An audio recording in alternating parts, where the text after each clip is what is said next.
Chef Damien, pour moi, le basilic, ça représente l'Italie, toutes les saveurs méditerranéennes, c'est synonyme de soleil, c'est indissociable de la tomate. Bon, ici, je vois pas de tomate, quelle est votre recette du jour? On va célébrer le basilic par un pistou, d'accord, ou pesto, la fameuse sauce au basilic, parmesan et pignon de pain, et huile d'olive bien sûr, qui va servir à accompagner des ravioles aux chèvres.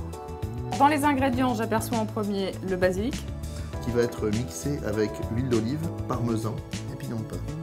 Pour les ravioles, du chèvre frais, du citron confit, des ravioles. On trouve dans toutes les bonnes épiceries asiatiques. On va commencer par le plus difficile, confectionner d'abord les ravioles. Donc on va mettre le citron confit haché avec le chèvre et on va mettre des pignons d'Espelette. Et ça, on va le pougnaquer à la fourchette. j'adore faire ça. Pour en faire une pâte homogène. Jusque-là, c'est facile. Mais c'est très très simple. On va répartir une grosse cuillère à café ou une petite cuillère à soupe au centre. Et on va humidifier la raviole avec de l'eau.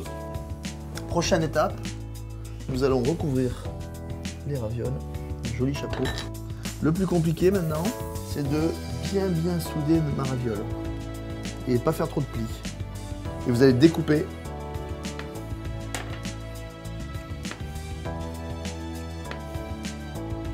Nous allons réaliser le pesto. Alors nous allons mettre Le basilic, des pignons de pain grillés, du parmesan. On va terminer par l'huile d'olive. Nous allons mixer sans mettre de sel, puisque le parmesan a déjà salé l'ensemble.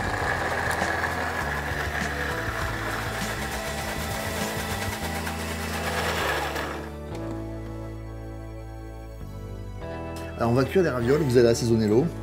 Et vous allez plonger les ravioles dans l'eau frémissante. En 3-4 minutes, c'est cuit. La pâte est très fine. Dès qu'elle commence à devenir translucide, c'est largement cuit. D'accord. On va les égoutter doucement et on va les rouler dans le pesto. Il existe une très grande collection de basilic. Est-ce qu'on aurait pu réaliser le même pistou avec un basilic pourpre, par exemple? Sans problème, avec même un basilic taille, un basilic sombre. On peut même remplacer le basilic par des roquettes. C'est en fait ce qu'on a vu, ce qui est important, c'est la technique. Ce qui nous permet de faire des sauces à base d'aromates, vraiment de grande qualité et très très gustatives. C'est son cœur.